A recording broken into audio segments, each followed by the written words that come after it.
The big story entering Game 3 of the Western Conference Finals on Thursday night was the return of Chris Paul. The big story coming out of Game 3, the return of the Clippers defense. The return of Patrick Beverley and Terrence Mann as shutdown defenders. The return of this series to being one that could go to either team. As impressive as Paul George has been leading his Clippers team, while Kawhi Leonard is out, it was Beverley and Mann who deserved the credit for Game 3.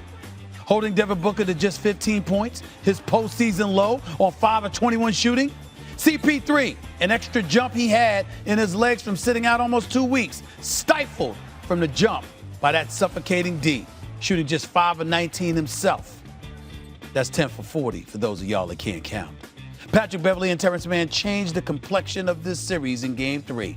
A high flyer like Devin Booker not being able to breathe out of his nose helped too. Don't forget about that.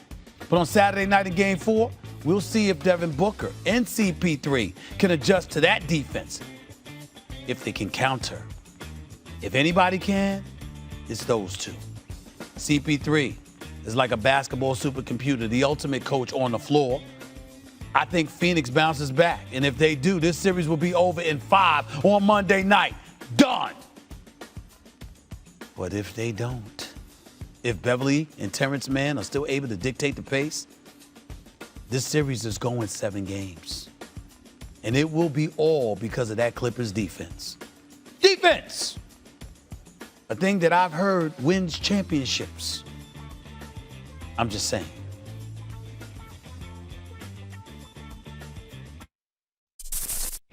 Thanks for watching ESPN on YouTube. For live streaming, sports, and premium content, subscribe to ESPN+. Ty Lue may very well be the best coach in basketball right now. And what I love about it is that he could have had the Knicks job. Not the Knicks job. He should have had the Brooklyn Nets job. That wasn't to be. He should have had the Lakers job. That wasn't to be. But what I love about him right now is that without LeBron James, he's showing his brilliance as a coach and showing that he's a top-notch coach that should have been given far more credit than he ever received. That's number one. Having said all of that, I would tell you it's still the Suns for me as it pertains to the question because of the shooting woes of Devin Booker and Chris Paul, obviously. 5 for 21, 5 for 19, a combined 10 for 40. They haven't missed 30 shots in a game all year long. But that's what happened last night. You can also attribute injuries to it to some degree because Cameron Payne being out after just 4 minutes due to an ankle injury is a tremendous loss. How do we know this? Because in Game 2, the brother played 37 minutes backing up CP3, who was out due to COVID. And what happened? This dude drops 29 points, 8 assists without a single turnover. 0 turnovers in 37 minutes. That's a brother you miss when you consider that, particularly when he shot 50% from the field in that game as well, en route to those 29 points. He pushes the ball up the floor. He's aggressive. His aggression and his athleticism can match what the Beverleys and the Terrence Manns of the world may throw at you. And we know they played stout defense on Devin Booker. But let's face reality. If we really calling it like we see it, this dude got his nose broke in Game 2. He's playing with a mask on in Game 3. So I'll throw him a slight mulligan in that regard. But in the end, it comes down to CP3 and Devin Booker. If they play like that, Phoenix is going to lose this series. They know they have to play better. They have to be better. You can't be that ineffective and that inefficient against these Clippers. We see how exceptionally well coached they are. We see that they're a bunch of rough riders. We see that they're not scared of anything. And you combine that with Booker and CP3 shooting the ball the way that they did. I'm sorry, and let me not forget to put Zubac in there with 16 points, 15 rebounds. We've been raving about DeAndre Ayton, but Zubac showed up last night and was formidable in and of himself. So all of those things played a role. Well, you can't deny injury. Like Payne and Chris Paul and Devin Booker, you can point to bad luck, and you'd be right. Just like you could point to bad luck with Kawhi, and you'd also be right. I've said from the beginning, injury has completely decided the playoffs this series. Every series, you're seeing the best or second best player on the team out with injury, like starting with the Lakers and KD and AD LeBron and AD, and the Nets, obviously Harden and Kyrie, in every series. And this series is no different. But again, the Clippers were on the other end of that when they weren't playing with Kawhi, who they still didn't have. And we didn't, when we were analyzing that game, simply say, well, they don't have Kawhi, therefore we lost. You have to get into why. You're absolutely right to say Devin Booker shows up basically with a broken face and a face mask. It probably affected his shooting. Chris Paul comes off of health and safety protocols, or did he have COVID? Like, I don't know. But clearly he was affected. He was rusty. He was not the usual Chris Paul. Cameron Payne hurt him earlier, and if he's not all those things are true. Then the question is, what are you going to do about it? Are you prepared for the opportunity? And a lot of other coaches, Stephen A., other than if it's not Ty Lue, don't have the courage to make those kind of adjustments, the courage of their convictions, and say, nope, we're going to change this right now. Ty Lue does, and he's not afraid to. We think about, and we're going to talk about this later in the show, but the Philadelphia 76ers, do they lose that series if Ty Lue is their coach? Well, probably not, because Ty Lue probably would have benched Ben Simmons.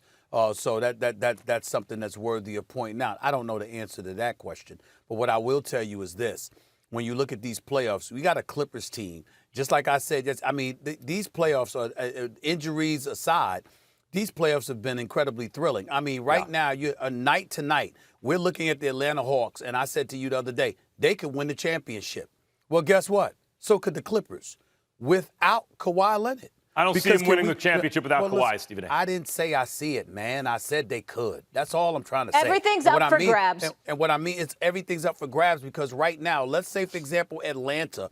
Suppose Atlanta beats Milwaukee, and then the Clippers go end up upending Phoenix. And then you got those Rough Riders putting the same kind of defense on Trae Young that we saw them do against Devin Booker over the last two games, or to a lesser degree CP3 last night. All I'm trying to say is that it's really up for grabs, and you don't know, which makes it very exciting. If they can win a championship without Kawhi, put Ty Lue in the Hall of Fame right now. Stephen A., the reason I brought up the Clippers is who was their last coach? Doc Rivers. If Doc was the coach of the Clippers, they'd be down 0-3 right now. Should people stop bashing Paul George? No, it's not bashing. It's truth-telling. And by the way, Doris Burke was truth-telling, too. That's why I said I wasn't going to blame their loss on his missed free throws, just like I'm not going to blame the Nets' loss on Kevin Durant airballing a three.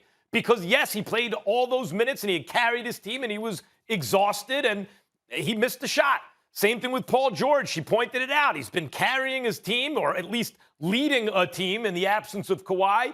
He's played more than anybody else. He plays both ends of the floor, and he missed some free throws. That's not the only reason they lost that game. So she's right about that. She's telling the truth. But people are also telling the truth, like I will right now, when I say normally Paul George plays at a certain level in the regular season.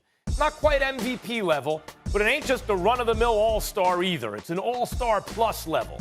And in the playoffs, he's usually worse than that. Actually, in these playoffs, even when his numbers aren't great, I think he's taken strides in the right direction. Still, would I say he's as good as he normally is when the pressure's not on as much? No, I wouldn't. And was I surprised that he missed the free throws? No, I wasn't.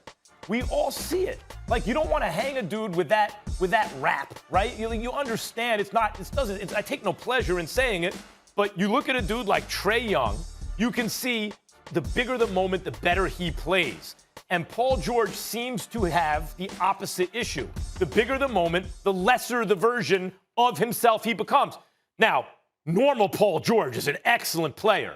So even a lesser version of him, I'll take it on my team, right? It's an above average starter. But we all see it. It's not even last night. He played defense, but he didn't have a great offensive game. They could use a great offensive game right now from Paul George.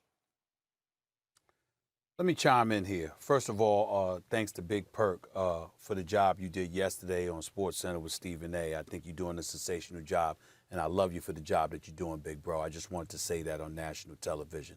Let me say this about Doris Burke and Molly, Max, Perk. I respectfully disagree with Doris Burke because I want to get into a bigger issue. And I want to preface my comments by saying I consider Doris Burke basketball royalty. I really mean that. She is phenomenal, and I'm so proud to call her a colleague. I will say this respectfully why I disagree with her, because I think that her comments venture to touch away from just the game. And I think it assisted the mindset and the thought process that has some of us spectating basketball looking at a lot of these dudes as soft mentally. The reality of the situation is clear. These players are the best basketball players in the world. We all know that. When we're evaluating them against each other. We're saying, excuse me, we know you better than any average Joe out there, but as we evaluate this game, we're dissecting and deducing who you are, what you're worth, and what you bring to the table because it all comes with the game. There's millions of people that want to play basketball. There's only 450 plus that get to play it on an annual basis in the National Basketball Association. And every single year, those 450 ain't the same. There's a select few that's the same year after year after year, but there's a lot of changing parts. Why? Because there's somebody on the come up that people feel are better than you are. And they're the ones that get the check. And they're the ones that get to ride first class. And they're the ones that get to live in 5-star hotels as opposed to being in the G League like Big Perk was explaining to me yesterday on 8 and 10-hour bus rides, living in Motel 6s and Western Inns and all of this other stuff. The point that I'm trying to make is that as you break down and you dissect a player, you're talking about what they bring to the table against their contemporaries. And that's what elevated the profile of the sport, which enables them to get paid the millions that they get paid. And for us to get paid what we get paid. And for the television networks and the league itself and everybody to benefit monetarily in an exponential fashion. This is what comes with it. And so when you get on Paul George and you say, excuse me, you missed 2 free throws. Why is that significant? Because you shoot 86.8% for the season. Your career 84.8% free throw shooter. And in 100 plus times at the free throw line this year, where you've had 2 shots at the free throw line, you missed both of them once out of 100 plus times. But then you wait until game 2 with 8.2 seconds left in regulation and the game on the line to miss both. People are going to react to that. People are going to evaluate that. People are going to deduce. And what they're going to say is that you ain't no scrub like most of us out here. You ain't no average player. You still a star. But when we think about the creme de la creme, there's another level that you may not have made it to.